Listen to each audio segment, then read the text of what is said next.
From the heart of Big Ten country, Los Angeles, California, Ryan Abraham and David Woods present the Podcast of Champions. Welcome, everyone, back to the Podcast of Champions. I'm David Woods from Bruin Report Online, the UCLA site on the 24/7 Sports Network.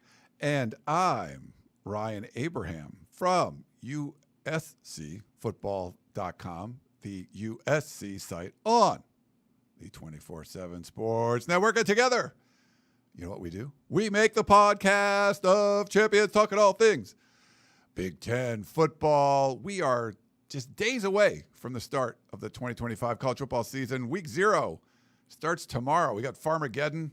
No Big Ten teams in action.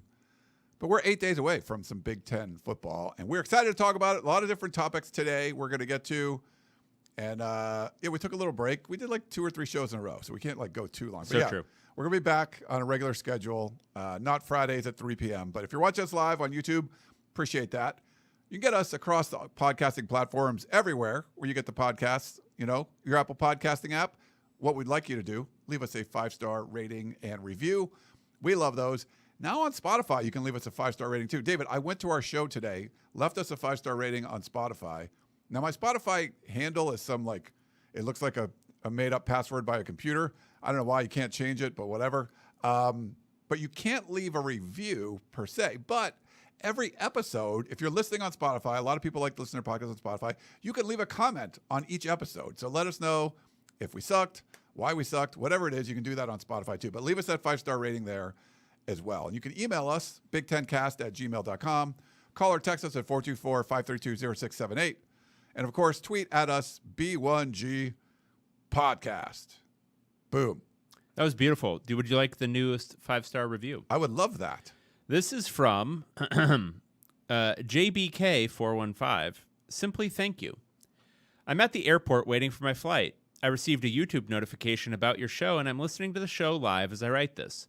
The Sinead O'Connor voicemail singer wasn't any good, but it was quite entertaining and strange all at the same time. Fits perfectly with the show. I've wanted to write this review for a while now. I started listening to your YouTube channel and now occasionally catch episodes here when I miss them on YouTube. Okay. I'm originally from Ohio, now in Dallas, and of course was born a diehard Ohio State Buckeye fan. I'm also a massive college football junkie who watches games every Saturday from 9 a.m. Eastern, starting with College Game Day, switching to Big Noon Kickoff, then spending the rest of the day with a 4-game multi-view setup on my 100-inch projector screen on the side wall and the main game on my 85-inch TV up front.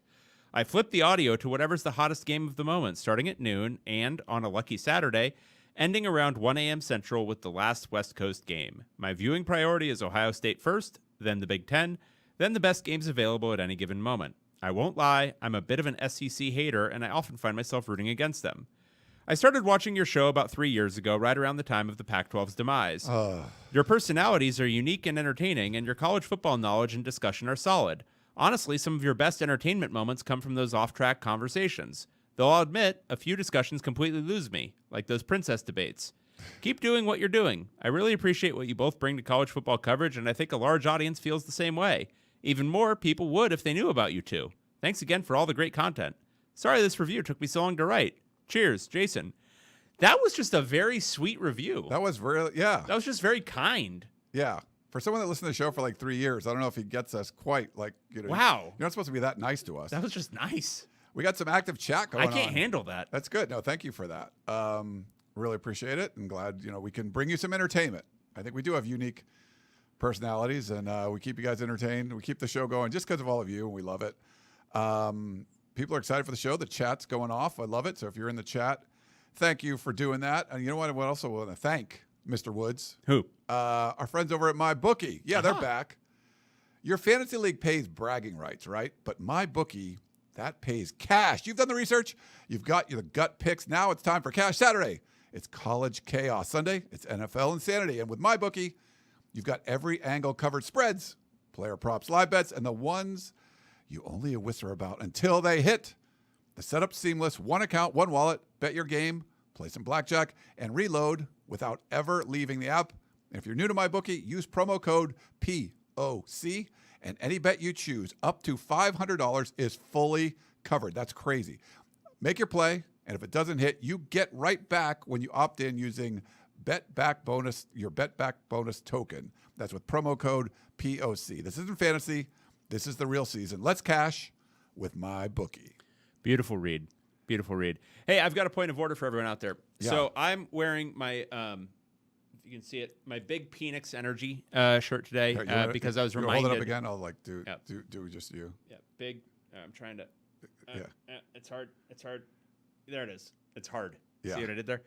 I'm wearing my big Phoenix Energy shirt because there was a Chiron for one of the television networks that called him Michael Penis Jr. No way. Which is obviously not his name. Obviously, it's Penix. So I guess so. I have this shirt. I have That's My Pig Farmer for Bryson Barnes from Utah. I need something associated with ASU next. I think that's my new team that I'm adopting. Okay. As you know, obviously a lifelong ASU fan. Are there good Dillingham shirts? Like, what do we got, ASU fans? I know there's still a couple of you who listen. I need an ASU shirt. A Denny Killingham for sure. Like Denny Killingham. Like, does somebody have a Denny Killingham shirt? Yeah. That's what I need. That'd be great. Brian in the chat says, "Oh my God, I just realized David's beard is back." Thank you, David. I missed it. Oh, yeah. What was the thought process behind bringing the beard back? Inertia? Yeah. As always. Your life is pretty much. As always, inertia. I cannot, I have to take an action to stop it from growing. And so I did not do that. Gotcha. Yeah. No. Nothing about this is intentional, everyone. Okay. We got a lot to talk about, Ryan. We do. Where do you want to start? I want to start wherever you want to start. There's a subject matter we're going to talk about that I've been talking about all week, but we should not lead off with that. There's comments about that too. So again, if you're watching us live on YouTube, we appreciate it. If you put a question in there, I'll start and get to it later. Why don't we start off with the big one, what we've been asking for, the SEC going to 9 conference games in 2026. You heard it yesterday. The news broke. There's going to be a 3+6 format. So every SEC team will have 3 regular rivals that they play all the time, and then 6 games to rotate. I kind of like that format, actually. There's going to be fighting over it. Apparently, presidents sort of fought over who their permanent, rivals would be. They hired like an analytics firm to try to make an even schedule. And then also they're going to do a requirement that everyone has to play a Power 4 team as well. So I think we're going to see the last of those FCS games in November kind of thing. I think it's a rule the Big Ten actually had and then got rid of. So I think the Big Ten should probably bring that back. They wanted the SEC to go to 9. So Indiana, like dropping Virginia just doesn't make any sense. But yeah, so I think this is good to keep sort of like, as much of an apples to apples comparison you can have, because those extra, 8, 9 losses, whatever it is during the season, they kind of add up, and you're not going to have teams that can go 2-6 in conference and make a bowl game anymore. So I like this move. I think the ACC will eventually follow with the number. They have 17 teams, so mathematically it doesn't quite work out, but they'll figure something out. But I like it. I don't know, what were your thoughts when this came down? In a vacuum, I like it. In practice, I hate it because the more conformity there is between the different leagues, the more consolidation there's going to be, and the bigger this playoff is going to get, and the stupider everything is going to get. If you keep and we made this point whenever they were talking about this like a month or two ago, where they were disagreeing about the playoffs. A big bone of contention was the SEC only being at 8 conference games, and that was what was keeping the divide between the Big Ten and the SEC on what playoff format should be. With this, it takes away one of the sticking points between the Big Ten and the SEC, which means we're probably going to see an expanded playoff sooner rather than later along some lines. That's going to be stupider. It already is stupid, but it's going to get dumber. And the more, there's agreement and comity between the SEC comity, nice. Yeah, you like that? And the Big Ten, the more the sport is going to get stupider. So I like it. It's something we've all been talking about for a long time. It'd be great if everyone was doing the same thing. But the reason they're doing this, Like the actual reason they're doing this is so that they can continue to ruin the sport. I think Greg Sankey wanted this, and I think some SEC athletic directors wanted it if they had automatic qualifiers. Then the SEC figured out, hey, the automatic qualifiers are not as good for us because we're going to get more teams in anyway. And the Big Ten's like, look, you got to go to 9. I think this is what they wanted, at least at the commissioner level, wanted this. I think the television partners want this. And unfortunately, David, I think, sometimes you have the, tinfoil hat stuff going on. But I do feel like this is sort of like, okay, now you're going to play 10 power conference teams. And some SEC teams are going to play 11. You have these built-in, like South Carolina has, Clemson on there. And, Florida's got Florida State and Miami, they're like, so they have multiple games. I think this is sort of the next step towards when you have a super league, you're only playing teams in your league. So it would essentially be a 12-game schedule of all Power 4 teams, but there wouldn't be a Power 4. There would just be one league. Yeah. So I feel like in your mind, I think this is a step towards that. Yeah, which isn't good. No, I don't think so. Let's see. We had Kyle in the chat. We'll talk about this a little more. He said, oh, sorry, this was the wrong one. I'll put that. Johnny says, I moved out to Tempe for work, and my girlfriend getting into med school out here, so I'll be on the prowl for Denny Killingham, sure. Thank you very much, Johnny. But Kyle says the Big Ten and SEC crossover, but SEC needs to add 2 more teams. Ultimately, each league will have 20 with Cal and Stanford.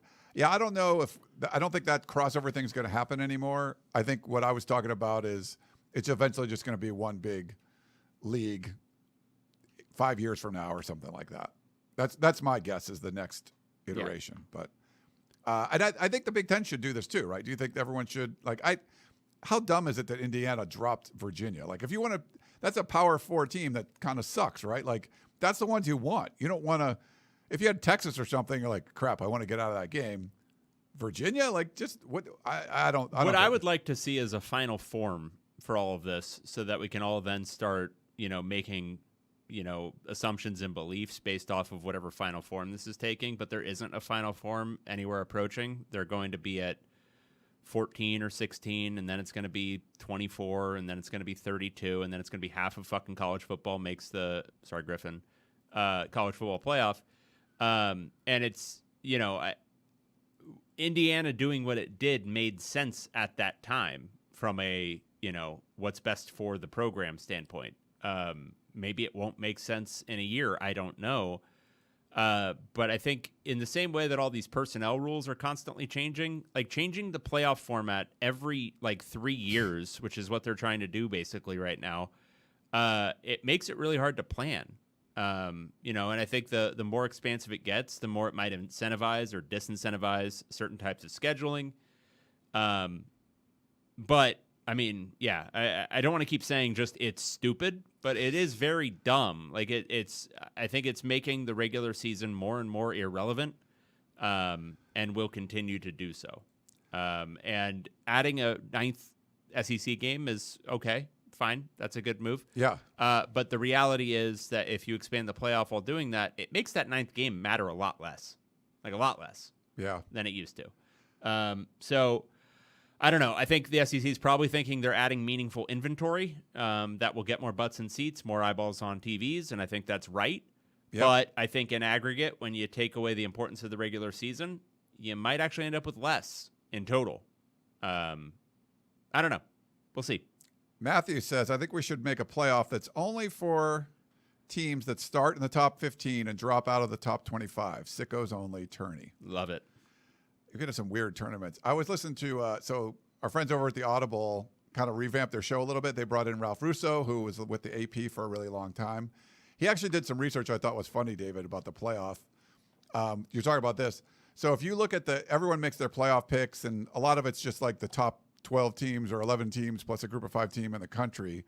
But he said when you look at the preseason polls, it's pretty consistent. You go to the top 5, and I think he said 4 of the top 5 get in. So someone in the top 5 doesn't make the playoff.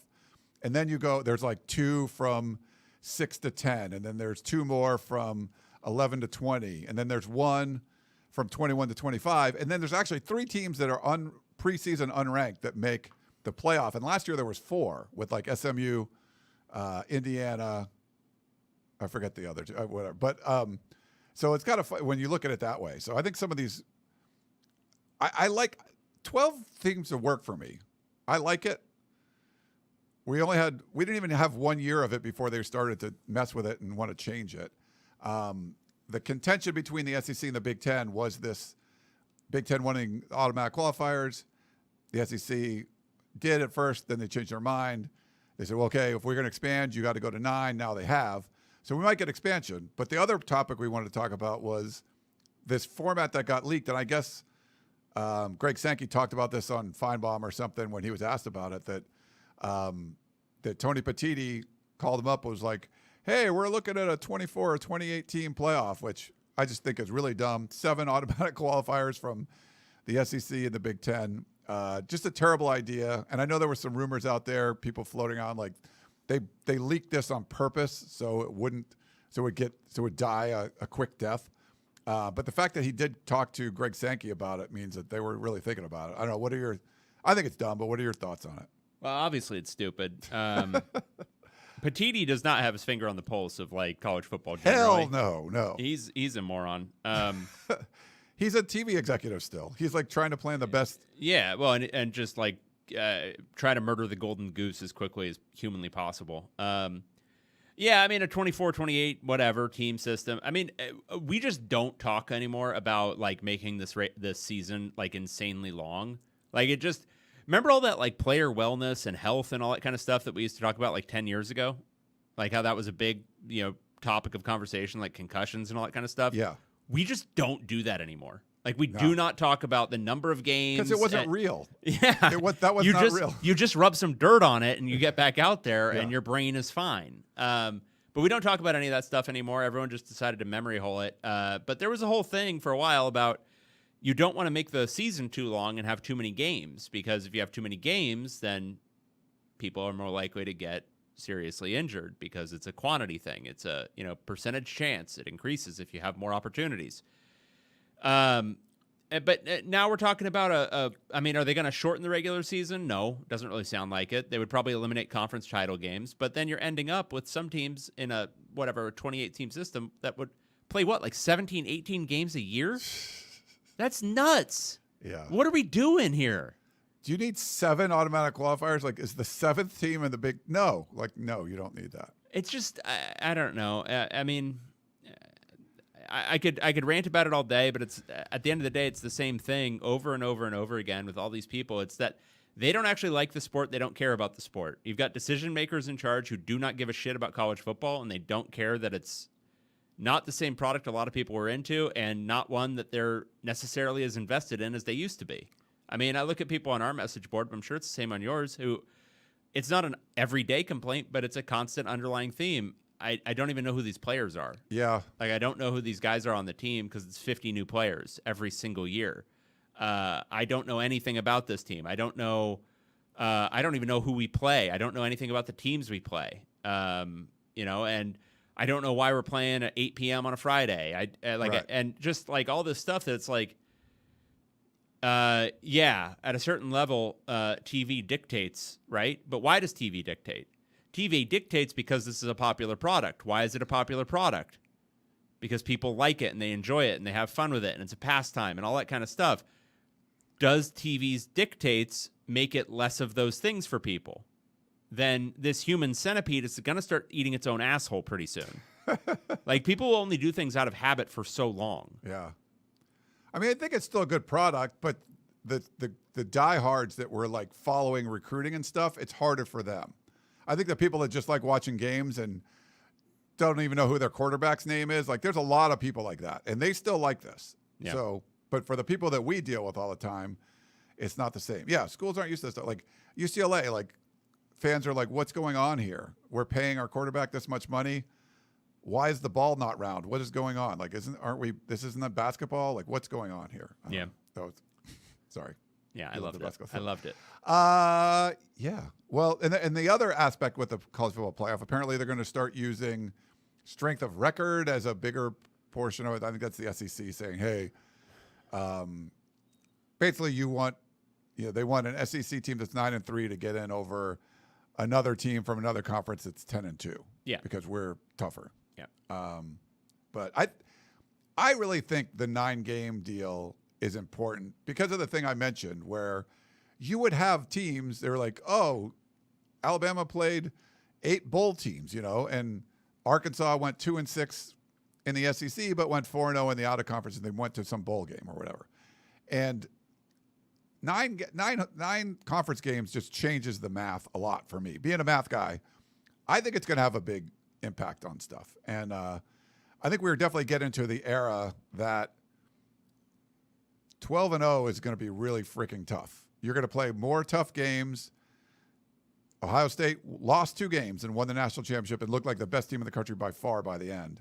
I think you're going to see more of that. We're going to see more teams that just you're going to have blemishes because you have such a good the schedule is so tough and a lot of the teams are more even.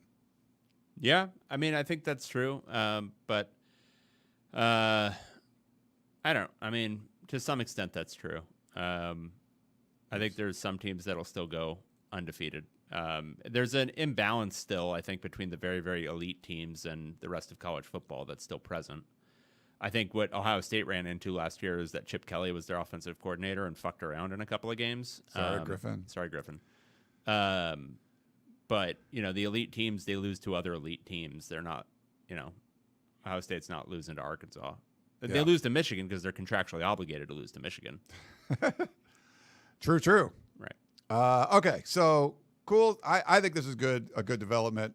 Obviously, the expanded playoff to 28 teams is stupid as all hell. So no to that. We also had some other. What was the other one? Michigan's sanctions came down. Poor Connor Stallions, 8-year show cause. Jim Harbaugh, who's just clamoring to get back into college football, he got 10 years. And then the financial penalties for Michigan, which, some people argue won't be significant. Athletic departments are really struggling right now. And, I think Michigan's are operating in the red. And, postseason money that's going to have to be forfeited. But you look at some of the calculations, it's going to be up to like $35 million, 20 to 30, somewhere in that range. I think it's significant. I don't know what else you can do. I wasn't expecting like the hammer to drop, but I know like Michigan State fans and Ohio State fans weren't happy about it. But I don't know, where do you come down on the sanctions for Michigan? I mean, I think it's about honestly, I've gotten confused by this whole process because it seems like they've been punished on 4 different occasions for this at this point. Like, how many different suspensions of coaches have there been since this initially started happening? Sharon Moore's going to not play against Western Michigan in Germany. He's not going to be on the field. Yeah, I mean, look, next year, not even this year. Like, how stupid is that? I raised my my opinion about the Connor Stallion stuff from the jump, which is it a more extreme version of something that literally every single team does? Yeah, but is it something that literally every single team was doing, trying to steal another team's signals at some level? Also, yes. And yeah, there's a lot more to it. And frankly, I haven't had the energy or the inclination to read too much more about it. But that's the gist. And, I think it's one of these fun things in college football that makes, honestly, cheating scandals like this are kind of what make college sports pretty fun. Like having weird stuff like this happen where we can all talk about it and now it's lore for the rest of time. And Ohio State fans, whenever you lose to Michigan, because it'll happen again, probably this year and then the next year and the year after that, when it happens, you get to say, well, you guys probably cheated to make that happen. And you know what? Michigan fan, they got to eat that shit. Like they got to eat that. Yeah. So it's... Especially because Michigan was always like a holier than thou. Like, yeah, everyone goes to, like, no one's had their head coach suspended more than Michigan, like the last 3 decades or something. It's I don't know. I find it all like when people get too strident about this stuff, like the USC death penalty. Obviously, I've joked about it over the years that obviously USC was committing crimes against humanity, and it totally makes sense. But even if that wasn't true, like people wanting the death penalty for USC, it's like you don't want that. What you want is them to get sanctioned. Get a monetary fine, maybe a loss of like 5 scholarships that first year or whatever, and a bowl ban. And then you'll be able to say forever, well, you're a school of a bunch of cheaters, University of Spoiled Children, University of Spoiled Cheaters, whatever you want to call them. And you want, that's what, this isn't, they're not doing crimes. This is not, it's make-believe. We cover make-believe. We cover a little fantasy world. And all you're looking for as a fan is something to say to somebody else who's a fan of the other team, whether they're a friend or just some random person that you see at the game, and you want to be able to talk some crap to them. Or you want to be able to post some crap to him on a message board, or you want to tweet some crap to him, or whatever. It's part of the fabric of this whole thing. Now, with this ruling, even if it was a slap on the wrist, it is a finding that Michigan was guilty of this thing, that they cheated. Great. Every single fan base in the Big Ten can now say, you're a bunch of cheaters and nothing you ever do is valid, and Michigan has to take it. Yeah. That's what this is all about. Who cares?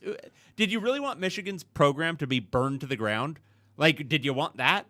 Because first, that wasn't going to happen. They're probably never going to pull that on another program. And second, I don't think you do. I think you want the games to be competitive when you're playing them, and then when you win, it actually matters. I mean, they beat... Because this is fantasy land. Yeah, we're dealing with not real things. It's football. Who cares? Yeah, that half of the season, Harbaugh wasn't coaching half the games. They beat Ohio State without Jim Harbaugh on the sidelines.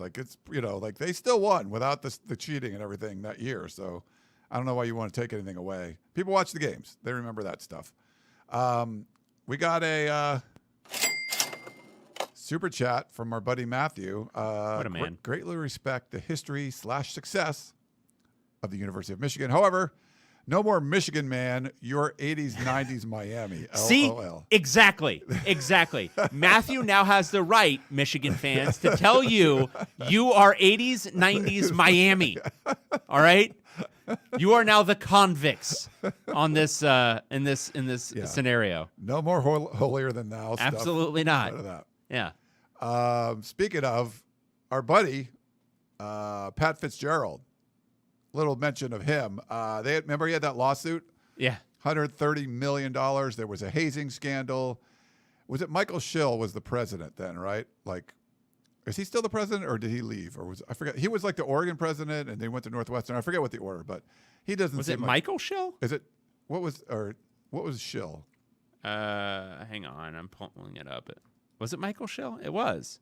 Okay, you're questioning me, He's at Northwestern now. I don't know. When did he start? He came from Oregon, right? Yeah. We used to make Schill jokes. Because he was bad, and then he did this. This was sort of bad. Well, yeah, anyway, he took office in 2022, so yeah, it was him. He's been there. Okay, so Fitzgerald had the $130 million lawsuit, which was now settled. The terms are undisclosed, but Fitzgerald continued to assert his innocence. He said he was unaware of the hazing. In the statement from Northwestern University, it says the legal process did not establish that any player reported hazing to Fitzgerald or that he condoned it. So I think he admitted that there was some hazing, but it wasn't something that was brought to him. So he probably made a bunch of money from this. It doesn't look good. I mean, if you read the comments out, they all went after the leadership at Northwestern. Obviously, the team has been kind of in shambles since this happened, but this step is over. I mean, the fact that he was such a legend there and gets fired like this and has to file a lawsuit and basically wins, it's that's not a good sign.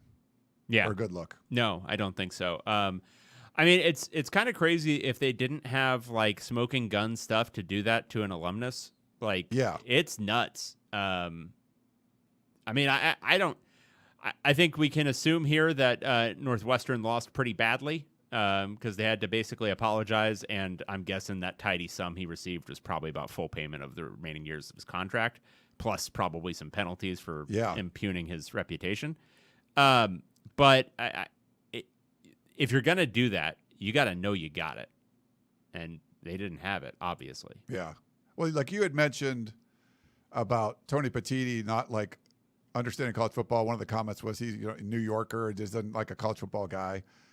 I think you become the president of the University of Northwestern. You have to, or Northwestern University, you have to understand who the legends there are, and you have one as the football coach. And even if you want to fire him, it better be ironclad. It can't be.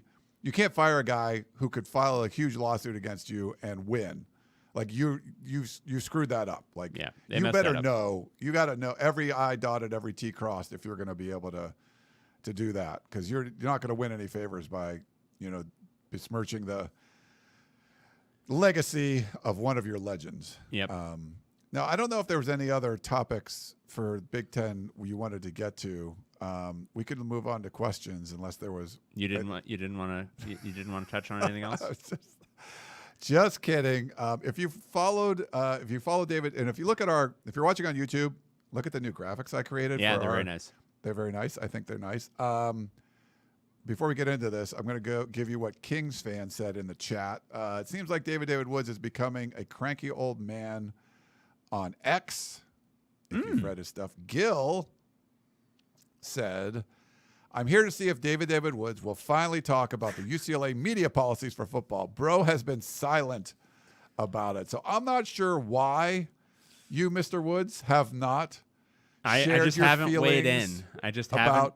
this on X or Bro or anywhere. It's not national. Like, it's fun to see national media members like quote tweeting you or commenting on these things. But if for people that are coming in unaware of what's been going on at UCLA fall camp practices, maybe fill everyone in. Let's start broader. Okay. Oh, broader. There is Okay. a trend in, I would say it's very specific actually to college sports coverage, because most of these coaches they get too much money, and so they have dictatorial capacity to basically say whatever they want about the program, like whatever they say goes. And there's nobody to really say no to them anymore. So you're ending up with more restrictive policies everywhere. Now, I know it's a troubled media environment and people don't give a crap and they don't want to hear about it. And I get it. I totally do. And I don't really want to talk about it.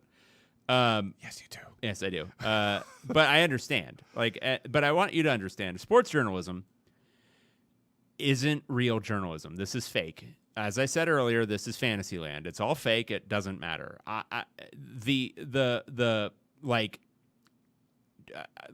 Do you have First Amendment rights as a freedom of the press type thing? Yeah, you got First Amendment rights like somebody on the street has First Amendment rights, but this is not the classic the free press, and I don't want to make those arguments because I think people get, especially our Northwestern grad journalists, get a little too into their own asshole about this stuff. It's not that. I think it's a very particular thing that's going on where at a lot of universities where they have a built-in fan base that they know is going to come and give a crap and pay money and all that kind of stuff, they don't really have to give them much. And so a lot of places they don't. And so practice access in a lot of places has gone down to, whatever. I think the general sense is 20 to 30 minutes tops, and you can film or take photos, but it's individual drills, special teams, that sort of crap. And that sucks. It's stupid, but whatever. I won't say I get it because I don't. I think it's just everyone else is doing it, so everyone else is doing it. Fine. Okay. You guys are all stupid, but it's fine. You can be stupid together. But that's a thing that's going on nationally. And it's getting a little bit more restrictive. And you've got your notable exceptions. You've got your Kenny Dillinghams. You've got your Jed Fishes. You've got Brent Brennan. I think they're open at Arizona. You've got Vandy. You've got Wisconsin. I think all those schools are some version of open. But then you've got schools that are more restrictive. So that's just preface. UCLA, for the first time this year, closed spring ball for the most part to media and to fans. So you couldn't watch for more than media could come and show up for 10 minutes for most practices. Fans couldn't show up to anything except for the 3 open practices. Every spring before that, they were open. Then in fall camp, what's gone on is more restrictive even than that. And then we had to drive down to Costa Mesa. Bad communication. Basically, set an expectation that you could go to 4 periods of practice. So individuals, special teams, enough that we can write a bare bones practice report with some information. Then one day comes, we all drive down there. We don't have any interview availability because they restricted that to a single day of the week. But we all drive down there because we're thinking we get another 20 minutes of practice. It's literally 8 minutes of stretching. Now, the big key here is we can't even take pictures or video anymore for reasons that are, first, not disclosed to us, and second, are very stupid. And then Stretching secrets, David. Stretching secrets. And we couldn't take pictures or video. So it was, can you form a practice report based off the ankle flexibility and hip flexors of the different players. Obviously not. So that was deliberately rude and displayed some animosity. And this is the interesting part. And this is where I think this whole thing is getting kind of weird. This week, they discontinued player interviews, which is insane. Like, that's an insane decision to take. Because, look, do you read them? I don't know. But the reality is feature interviews are how a lot of people, maybe not you specifically, but how a lot of people get to know the players. Again, as we talked about earlier, 50 some odd new players on UCLA's roster this year. That's the same for most rosters nationally, I would guess. Fans of college sports in particular, much more than the pros, they want to know these guys. Like, they want to know, who these people are, because it's part of, like, kind of growing with it. Now, the reality is transfer portal makes that different and than it used to be.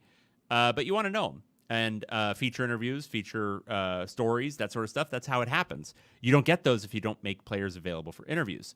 It's also crazy in a world of NIL to not allow players to market themselves, yada, yada, yada. That's all stupid, too.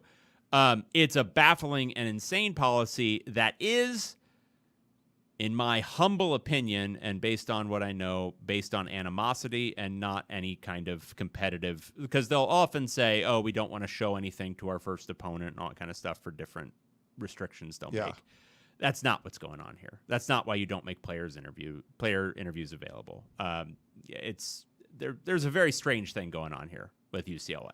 Well, is UCLA in like a small market so that everyone has to cover the team anyway? There's no other sports or leagues going on that the media would focus on if you're going to close everything off? Like, I'm sure that's everyone's just going to focus on UCLA anyway, right? Yeah, I mean, obviously, it's the only game in town.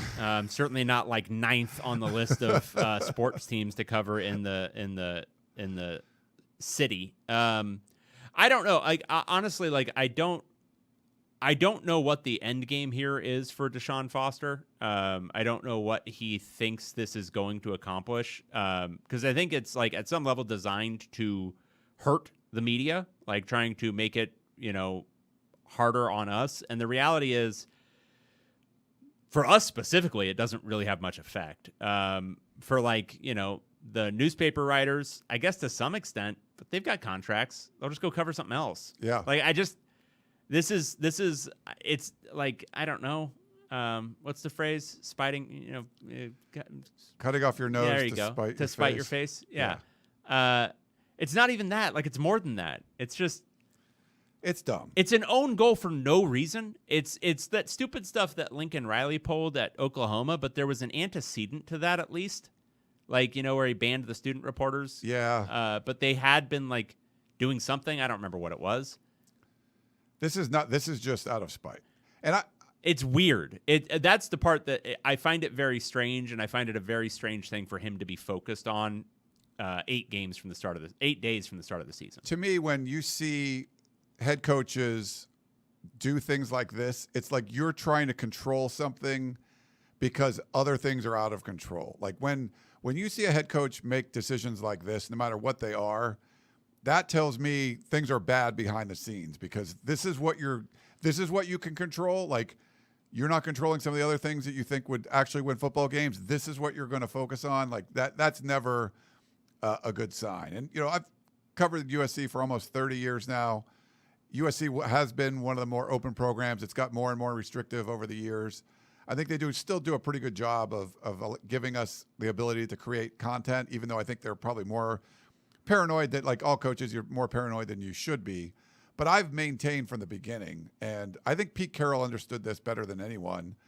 Our sites cover recruiting. And we would talk to Pete Carroll. He talked about this. He knew recruits and their families watched our site. So if a player's getting recruited by UCLA, they're probably reading the stories on Bro of who they're, And if we would go down to those summer workouts and film them and show the guys having a good time, he knew the recruits would see that. And he was like, come on in, film our stuff, because in his mind, that was like us being like propaganda. It was great for us. Like, I remember Daniel Jeremiah would like text me and be like, hey, I loved watching your summer workout videos of these guys. And I really like the way, whoever, like Marquise Lee was, catching. It was good stuff there. There's so many elements to this. We can start with that, where it is beneficial for the program to have coverage. Like, Yes. it's beneficial for them to have coverage on our sites. It's beneficial for them to have coverage in the newspaper because, first, marketing vehicle. But I would say, like, for Bro especially, like, look, I'm not going to get into numbers. We haven't fallen off since the 2015 high point of Jim Mora. What has is the general fan base. Like, our subscriber base is a greater percentage of the fan base than it was then because we have not fallen off. So if you look at that, that's your number one way to reach your craziest fans. Like, the ones who are most committed is through us. So first, that's something that I would say in the last 20 years, most coaches have understood, not all coaches. And the ones who haven't have generally struggled at UCLA. But I would say, like, there's lots of reasons for that, but I think it's fundamentally there's major benefits to being able to put your face and your message, your words out there. And that can be through, obviously, interviews, but it can also be through, showing practices, showing, different things that happen, having people write about you more extensively and more openly. And that's kind of one thing, which is the benefit for the program. Yeah. I think there's also just like some basic things here that this is fantasy land. It's not a real thing. I think coaches and to some extent administrators are the ones who get so caught up in this that they forget this part. Media tends to as well sometimes, but like, I want everyone to understand this isn't real. Like, this isn't something where we need to be all like Pentagon Papers about it. This is not real journalism. This is not a real thing that happens. It's not war. This is entertainment. And part of the entertainment ecosystem is people writing about it and people talking about it and people analyzing it and talking about it left and right and back and forth. And I think the best coaches understand that, and they understand the entertainment value of it. And it's why some of these really great coaches go on to be very good on the mic, because they understand it, and they understand that you're kind of a carnival barker at some level. When you are a head coach, you've got to be kind of crazy, and you got to say things in kind of a crazy way. Like, Nick Saban even gets this. Like, he's really good on game day. Why do you think that is? Like, it's because he understands the game. There's lots of guys who understand the game. Yeah. He understands how to package it, how to sell it, and he always did at Alabama too, because even with their highly restricted coverage, you never felt a deficit when you were an Alabama fan on getting your Alabama information. He has a friggin' weekly radio show when he was the head coach, or daily. I don't know what the hell it was.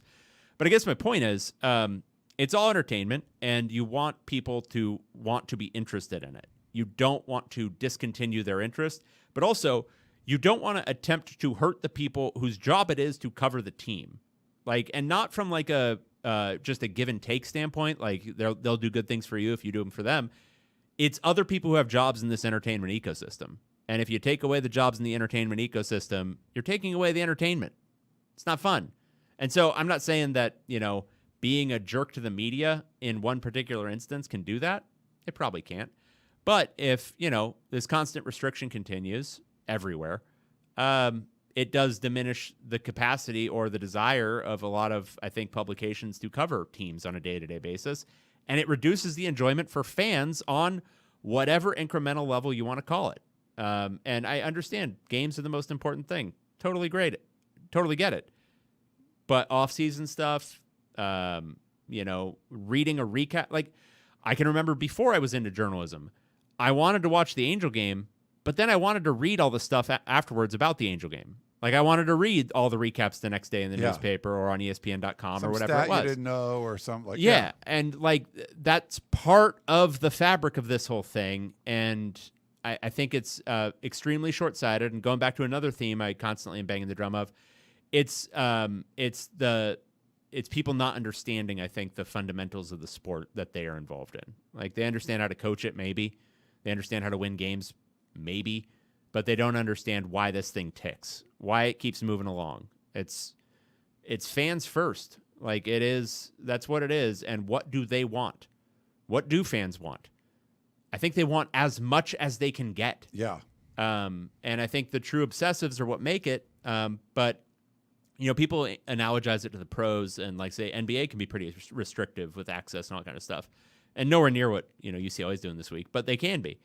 But the thing is, there's a whole ecosystem of NBA writers who don't go to anything, but they do like heavy analytics. And that stuff gets scooped up by so many people because they just want anything. For a college team, the only people doing that at any level for a mid-level college team, which is a generous way of putting where UCLA is right now, the only people doing that for them is us. Yeah. Like, it's the local media coverage. You're not getting it from anywhere else. And so it's just, I'm arguing from a different perspective, and you can think my arguments are selfish and, trying to whatever, and that's totally fine. There is some element of that, but it's also like when I, take my 10,000 foot view, how does this help? Yeah. Like, how does it help you? And at a fundamental level, I just think it hurts. Yeah. No, I agree. And I think some of it's control with schools want to have their own media product. Like, well, we can write stories and we can do videos. And yeah, you can. But that's more like state-sponsored media. It's not going to work to fulfill the needs of all the fans out there. You can't talk about recruiting. There's a lot of limitations. So some of it's like control. Like, yes, we need more coverage, but what if it's bad and blah, blah, blah? What if they see something? And I think if you're paranoid and that's what you're worried about, then you have bigger problems on the team. But I've always felt, too, that being in a place like Los Angeles, we joked about it earlier, but when Caleb Williams was, a few years ago, he was the Heisman Trophy winner, the biggest name in college football. You could argue he wasn't top 20 as far as like sports celebrities in this city, And if you were in Oklahoma, yeah, he's the biggest name in the state, outside of a couple of the Thunder players or something. Arkansas, Nebraska, obviously that you have a Heisman Trophy winning quarterback, you're the biggest dude in the state, But if you have Shohei Ohtani and LeBron James and Kawhi Leonard, and there's just LA has a ton of other massive, massive sports stars. As big as Caleb Williams was, he wasn't, his media, like his Instagram, all that stuff, was so much smaller than all these guys.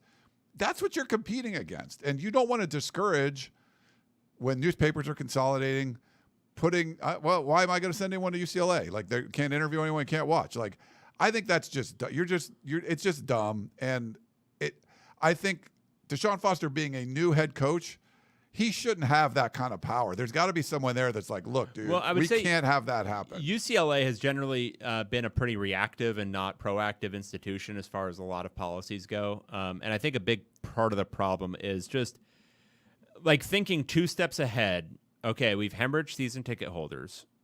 We've now gone to a model where we're turning over the roster 50% every single season.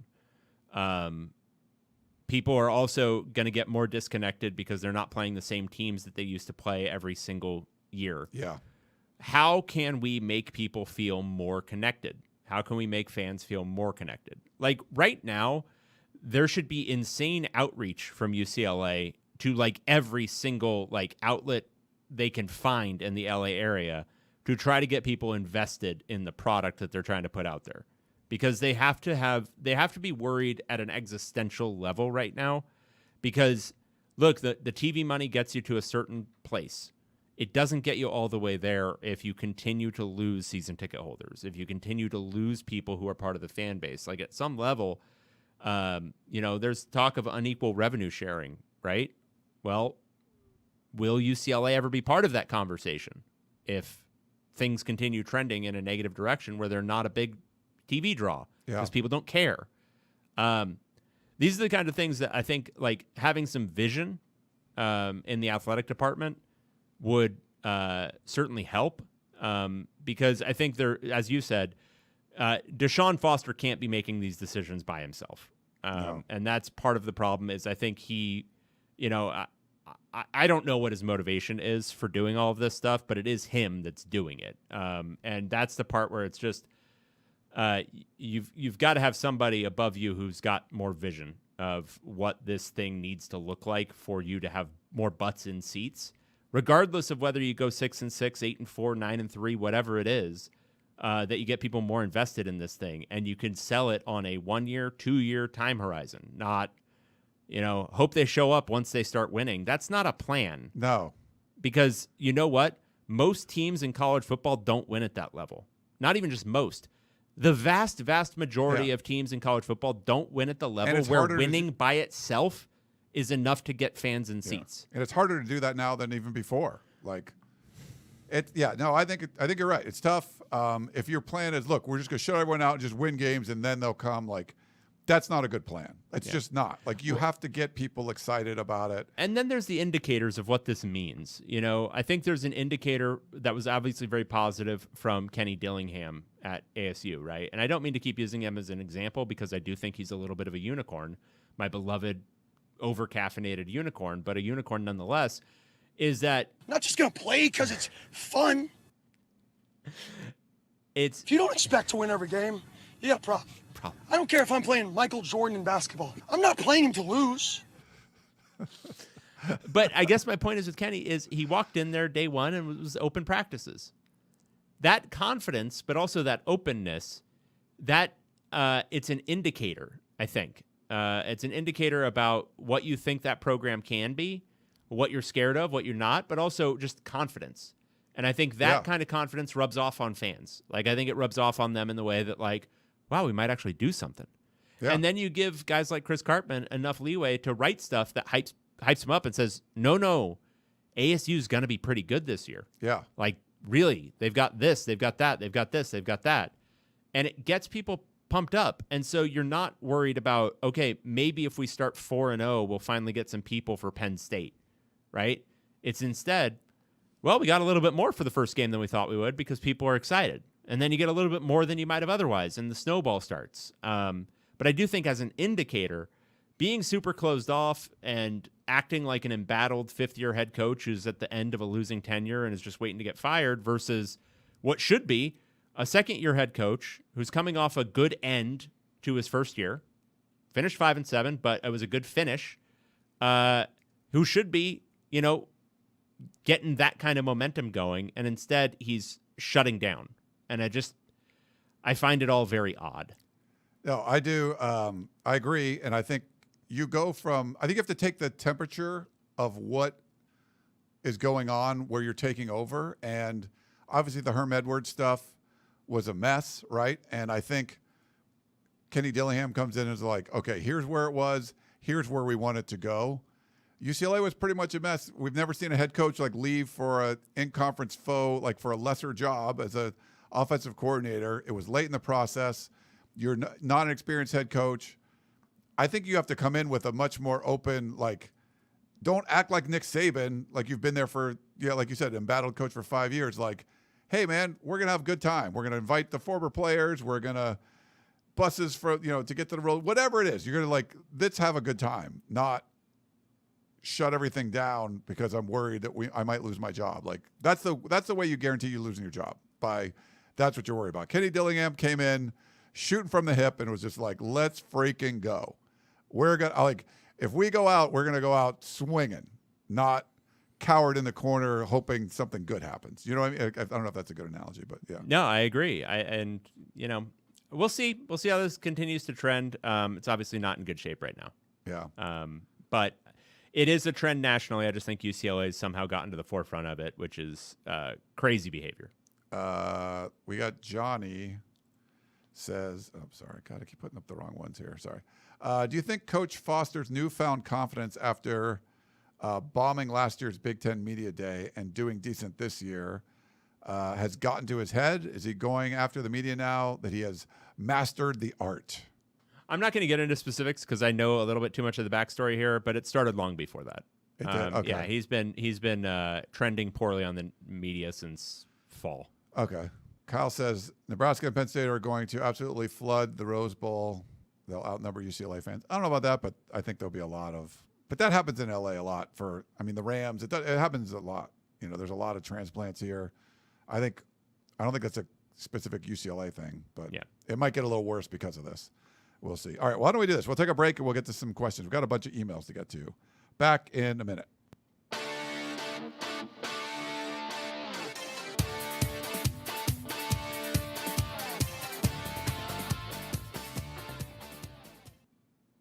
All righty, we're back here on the podcast of champions. Love talking Big Ten football, don't you? That's right, baby. Good stuff. I love the rant. I might clip the rant and put it up on CBS video so you can Would that be good? We can promote that all over. Yeah, I think that'd be great. Should we do that, or do you not want to do that? Which part? You're like just when you just gave the whole spiel about the entirety of it. No, 15, 20 minutes. No, like your first like 4 or 5 or whatever it was. Like you spoke for like just put that up there. Yeah, whatever. That might be good. Okay, we got a lot of emails to get to, and no voicemails or anything, but we had some text and everything. We had a text from Oxnard Steve. I think that was our first one, David. Ryan, glad to hear you mentioned Oxnard in your most recent POC podcast. Yes, the Cowboys train here every summer, and yes, they are very fan-friendly, and the city of Oxnard really promotes it. Even though we in Ventura County are mostly Rams fans, the Cowboy events are very well attended. College football programs are completely missing out by not opening practices to the public and not schmoozing media members to get the word out. Let's all demand more access. Oxnard Steve. Wow, that came a while ago. But that was, I think, last day we did our show. Right, but that came like talking about access and all that kind of stuff. Yeah. Yeah, that's pretty fun. And it was kind of came full circle. Yeah, love that. This is from Ice Cold 1906 Broboard. So, wondering if you guys can discuss how much a 5-star quarterback used to cost versus how much one costs now. Sometimes they cost as little as for free. Yeah. In a couple of instances. Now, several $1 million. Yeah. It could. Yeah. It could be. Speaking of, why don't I put this up here? The chat question, and we'll get back to the emails. This is from Fighting on MC. So I assume there's no updates on how Nico's doing. I've heard good things, but here's the thing also. Like, we know a lot of people in the program, obviously. I don't mean to keep talking about this. We have a lot of sources. We can get information, but it's not our own eyes seeing it. Yeah. And so, like, a lot of the people I talk to are like donors or boosters or, various other hangers-on with the program who are going to see things through rose-colored glasses. Yes. So it's not fake information. It's just like, I'm not saying like I'm Mr. Skepticism. Obviously, I can get a little bit homerific sometimes too, but also like I'm not going to call something good when I know it's going to be bad. And I think some of these guys, they don't even know what they're looking at sometimes. And so I just, anyway, that's all preamble to say Nico's apparently the best thing ever. There you go. Yeah, he's apparently the best quarterback in college football history, and he's going to be awesome. Nice. He got what? Like $1.5 million to what do you think? Something like that. Yeah. So It was between 1 and 2. Okay. Yeah, that's not bad. Yeah. Just less than he was going to get at Tennessee, but Correct. he's back on the West Coast. It's a storyline that you want to follow. It was a big one for us in the offseason. So we'll look forward to that. Our buddy John and Brea, who's basically the reason why this show is happening, because he sent me a text with what that little was it Oliver Twist or what it was like more please? What was it? Is that what it was from? Yes. Oh, look at that. Please, sir, can I have some more? So he was asking for a new show. So I texted that to David, and he's like, okay, let's do it. It's all for you. That's John why and we're Brea. here, John. He says, hello, Ryan and Dave. I was thinking about your favorite town and wondering, is there anything more, quote, Vegas than Pete Carroll and Chip Kelly teamed up together with the Raiders? It's like imagine Cher and Carrot Top appearing together at Caesar's Palace, a dream come true. Fast forward 15 years from now, which 2 current Big Ten coaches can you envision working together in the NFL? One as a head coach, the other as either offensive or defensive coordinator. And which NFL team would it be? Thank you for the podcast of champions. Stay real, John and Brea. Ooh. I think Lincoln Riley, like an offensive NFL coordinator. Obviously an offensive coordinator for Matt Rule, making his return to the NFL. Oh, okay. That could be. But he does more of the Baylor stuff, right? Or is that what I mean, what is Dana doing? Dana Holgerson. Oh, yeah. I mean, that's kind of air raidy. So I think Lincoln Riley would be a fit there. Or like a defensive. Well, Matt Rule's a defensive guy. Yeah. Okay.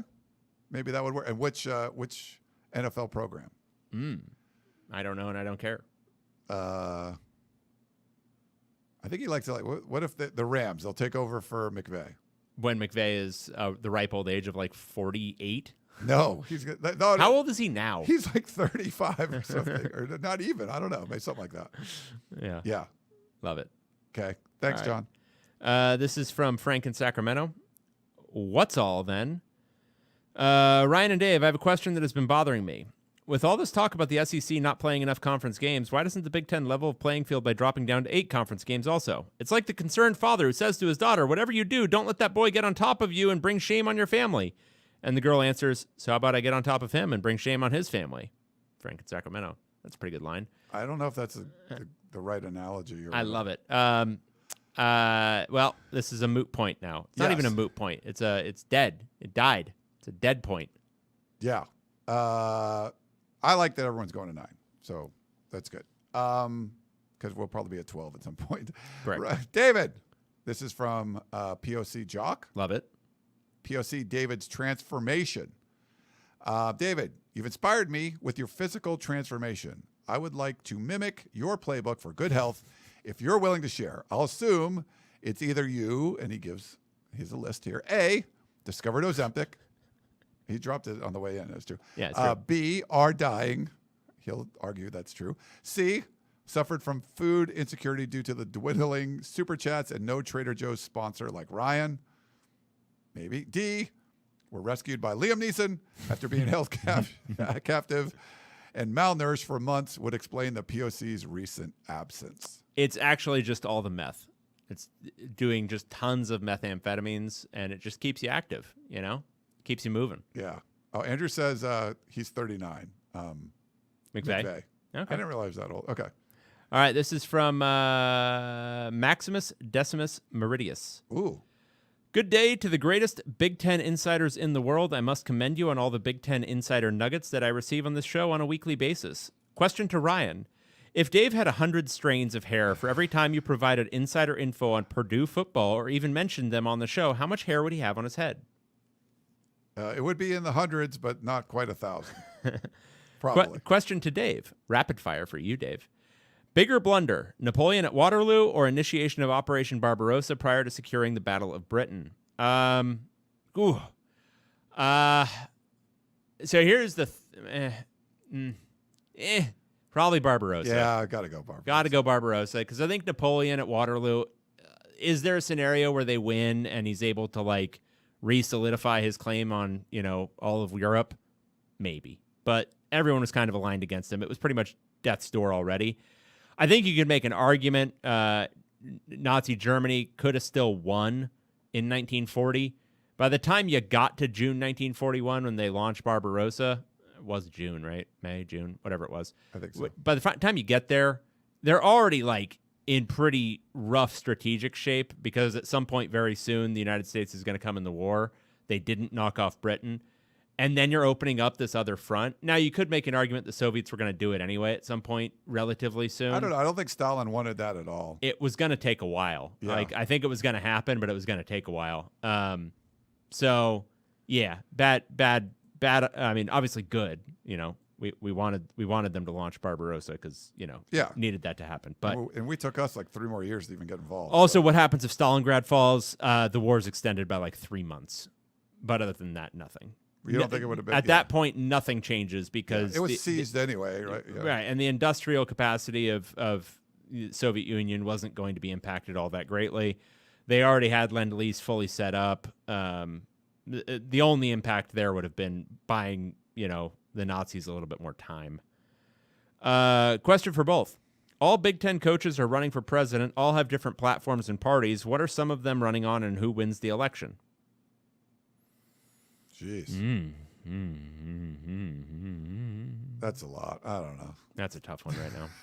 Strength and honor, lads. Yeah, that's a lot for us right now, but maybe we'll revisit that. Try to ask that again if we do an off-season this year.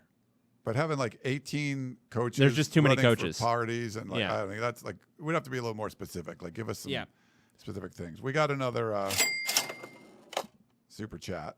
Guess who it's from?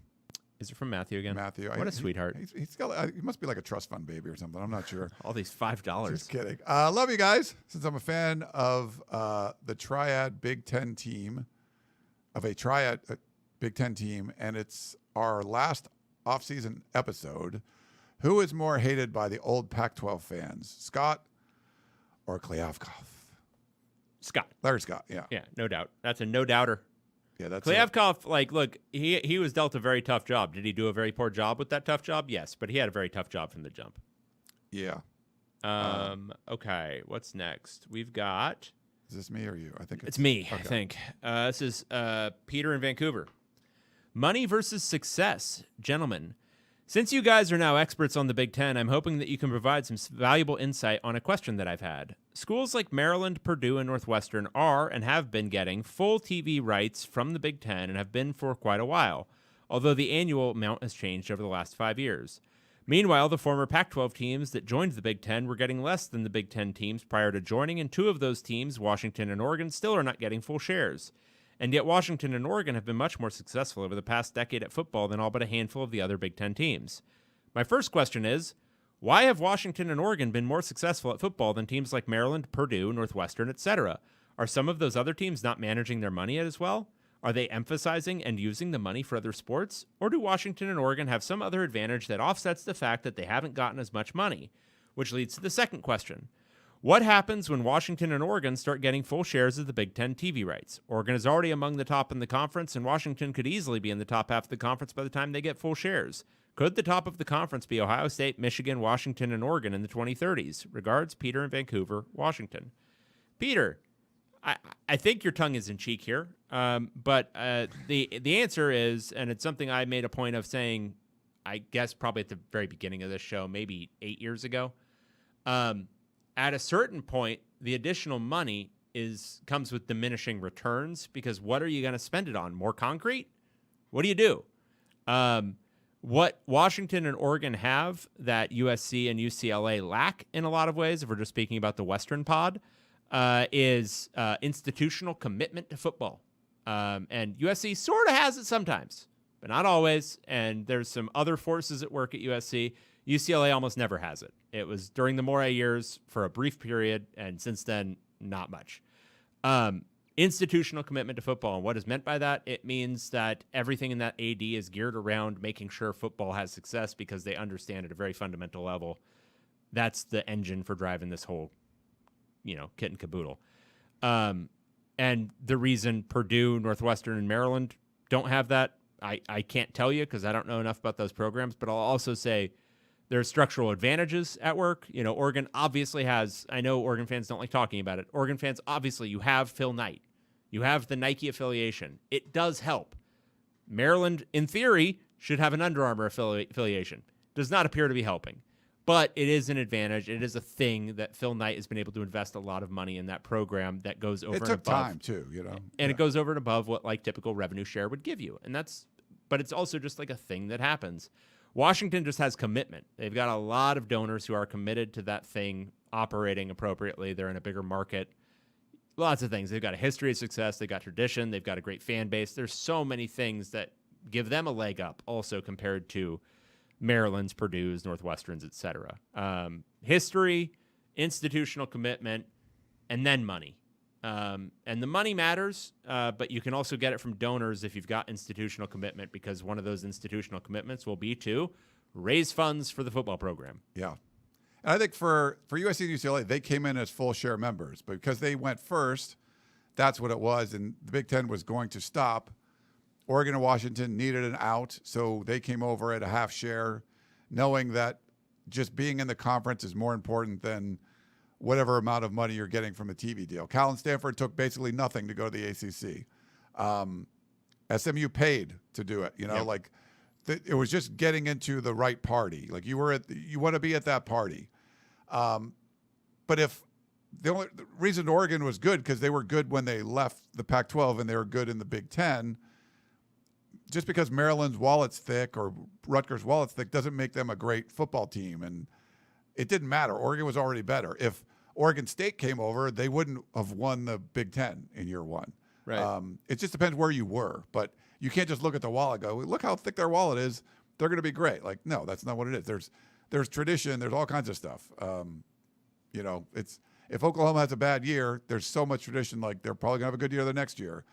And even if they were fined a lot of money, or Michigan's going to get fined a whole bunch of money, do you think that's going to? No, they're still going to be good because they're Michigan. Like that's just the way things go. You might have an up year, down year, whatever. But comparing a Rutgers to an Oregon is not like it didn't matter what league you could put them in. A Tiddlywinks league, it doesn't matter. Like Oregon's going to be better. Like that's just the way it is. Yeah. Absolutely. Dave had a question. What competitive advantage has DeShaun gained over the Huskies? I'm not sure where this is going to go. Okay. Not sure if you guys have heard on the of this now that you focus on the Midwest schools. So for a little context, from Bruin Report Online, DeShaun Foster was asked why practice videos and player interviews aren't allowed. He said, quote, "If I was an opponent for another team, I'd look right at your guys' stuff and see what's going on." I never realized that. Wow. To me, this implies DeShaun's watching every bit of opponent's media to get a complete edge, especially as we gear up for this year's big game. He must be glued to the number one source for Husky practice recap and player interviews, dogman.com. So what's DeShaun's favorite Chris Fetter's player interview section or question? Sorry. For reference, if you're not familiar with Fetter's excellent work, like DeShaun and I are, here are 7 of my favorite questions he's asked over the years. Uh-oh. Are we Is this going to be done? Are we done? I think we're getting mean-spirited here.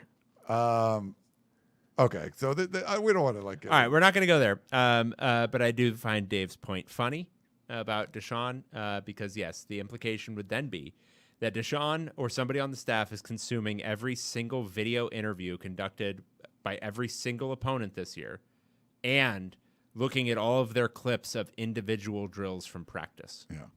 Some of these are good. When you eat pizza, are you a folded guy or more of a knife and fork guy? And how does that translate to third down conversions? I think that's what I'm a folded guy. Are you? Pizza?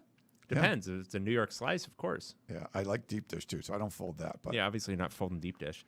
He says, so like if you're eating some crappy Domino's pizza, are you folding that? Domino's is not bad anymore. Okay, but if you're eating some crappy Domino's pizza, are you folding that? Yeah, I'll fold it. I'm not folding that. Oh, why not? I don't know. It's just not necessary. But actually, if it's really hot, it kind of saves the roof of your mouth a little bit too. He says, so what competitive advantage do these questions give DeShaun? If you don't know, maybe David should ask him next time he swings by practice. Thanks from Dave. Love it. This is from John in the Bay Area. Embattled second-year coach. Gentle souls. With DeShaun Foster implementing more restrictions on media access to his team, is this now the fastest UCLA coach in recorded history to appear embattled? Why does DeShaun feel so embattled in his second year? I and the rest of society was under the impression that UCLA is a basketball school, so there shouldn't be this level of pressure on him to appear this embattled. So true. Turning to the truly embattled, the journos. Why don't they make the best of these restrictions and mimic Daryl Woods and cover the team in absentia? Take notes from the fellow ink slinger who hasn't seen UCLA play live in a decade. Decades? Keep up the good work, Ryan, and thank you for attending today's simulcast, Daryl. John in the Bay Area. Yeah, I mean, that's it's the big question is why behave this way? And I do know some backstory, but I'll say it again, and I don't mean to like keep using pejorative terms, but there's no other way to describe it. It's all very silly. It's all very silly. And it's the kind of stuff you again see from a fifth-year head coach who's got a lot of history of getting criticized for repeated failures. Whereas I would say the media generally, especially the local media, handled him with kid gloves in his first year on the job. Like, yeah, I think they gave him the benefit of the doubt. People were pretty down on him after media day. I don't think anybody in the local media said much negative about it. Just, he was probably nervous. I think he realized, like, his first time, it was a weird situation. He was thrust into this. I don't think you were going to be overly critical of him. You're just giving him a chance. It was the general tone was this. He probably shouldn't have been hired. He has been hired. Not his fault. This is just a thing that happened. And now, let's see if it works out. And overperformed in year one. And, if you beat Iowa, you beat Nebraska on the road. Like, yeah, there was a rough stretch there. But, man, like, I think there was some optimism. Like, this wasn't the time. Total optimism. They've got a good recruiting class coming in. There's a lot of good hype about it. And you just lay this turd out there. It is just so weird. I do not understand. Yeah. Anywho, continuing on. Do you want to take this one? Yeah, I'll take this one. James Franklin. I know you got to go in a minute or two, so we'll do these quick. Hey, guys, it's been a while since I've sent in a question, but I'm curious as to why Paul Feinbaum constantly feels the need to dunk on James Franklin. The guy runs a clean program, wins at a very high level. It doesn't seem like a total douche. I don't understand why Feinbaum is held in such high esteem. He's nothing but a propagandist for the SEC and just shits on every other program/coach that doesn't play in the obnoxious and overrated conference. It pisses me off to no end. I just want to hear your thoughts and opinions on why that F-face, sorry, Griffin, about that fuck face. Okay, sorry, Griffin. Thanks. From John and the SLC. Back in the day, Feinbaum wrote a book about why you should hate your rival fan base. Like he does this this is what he does for a living. Like when people email me or talk to the shows, like, I can't believe Feinbaum said this. I'm like, I don't know why you care. He's like an SEC propagandist. Like, I don't know. Like, it doesn't really make that big of a deal. James Franklin did great in the SEC. I mean, he had Vanderbilt winning there. They were ranked I think they were ranked 3 times in 100 years, and 2 of them were James Franklin coaching. So maybe he's pissed that he left. I don't know, but I really wouldn't put much thought into this. Yeah, I think he's just a troll and whatever. He's finding a new guy to troll. It's fine. Yeah. This is, again... James Franklin hasn't won the big one, and he's got to do that. All right, so I'll be... okay, again, John, you're awesome. You're part of this ecosystem. Paul Feinbaum is also part of this ecosystem. You getting mad at Paul Feinbaum and calling him a fuckface, that's part of this. It's part of the fabric. It's you being so mad about this guy you don't know that you're calling him names via email is part of the entertainment. It's part of this. It's not real. Like, I'm sure if you met Paul Feinbaum, he's probably a perfectly nice guy. He does pro wrestling. Like, that is what he's doing. He's doing a bit. And it's great because people get all incensed about it. And then James Franklin has a thing to be, maybe annoyed about when he talks about him this way. Or he has the bit with Lane Kiffin, and it's like, this is fun. It's part of the fun. Yeah. All this stuff is just, it's part of the thing. And you being mad about it is why this thing keeps going. And I'm not saying don't be mad about it. Be mad about it because it's part of the fun. You being angry about this is fun. It's fun for you too. Admit it. It's just part of the thing. You want things to sink your teeth into. It's entertainment. It's just for the jollies. Yeah. This last one, that's our buddy Coach B in New York, right? He wants us to come to a game? Yeah. Is that what it is? Attempt 6 or whatever. I don't know, man. I don't know why I send these. Attempt 6 of inviting you both to whatever shitty team I'm coaching at. Sorry, Griffin. Hopefully we actually win one this season. The last 2 teams I invited you to had a collective record of 2-21. I might be able to comp a ticket, but probably not 2 of them. If you guys want to stay at my place for the trip, you can, but my room is in Harlem. My room in Harlem is an hour away and is a 5th floor walk-up and an 8 by 6 foot box with a full-size bed. See you guys eventually. Probably not, but maybe. But don't. Coach B in New York. I've had a lot of great invites to things over the years. I don't know if there's one better than this. Walk up 5 flights, share a twin bed or a double bed or whatever it is with Coach B, who I haven't met. I want to check out the game at that, the Sussex County Community College. He must be very good as a 2-21 coach. Yeah, what's the schedule look like? This is for the Monroe Mustangs, I think. What is the 11-1 game? They go at Sussex County Community College, then at Trinity Valley Community College. That's a tough back-to-back. Yeah. Then they play the College of DuPage or DuPage at home. Then it's the Georgia Military College down in Georgia. Then at Lackawanna. That's a tough one. Lewisburg College at home. Then it's Sussex County Community College again. Lackawanna College again. And then they close out with Snow College and Nassau Community College. Obviously, the big rivalry there on November 15th. Yeah, Nassau, that's, it doesn't get much bigger than Yeah. that. That's pretty amazing. Lewisburg, I think I dated a girl 20 years ago that went to Lewisburg. It's in Pennsylvania, if I'm not mistaken. Yeah. Is that where it is? I don't know, man. Does it say it on there? I don't know, man. No, it says Virginia, I think. Maybe Okay. it's a different one. It was Shippensburg. Never mind. Different. Those are different places. They are. Entirely. I'm not going to go, but David's more adventurous than me. So Yeah. All right. we got to wrap it Let's up. wrap this thing up. So for David Woods, I am Ryan Abraham. Hope you guys all enjoyed the show, and we will talk to you next time. Goodbye.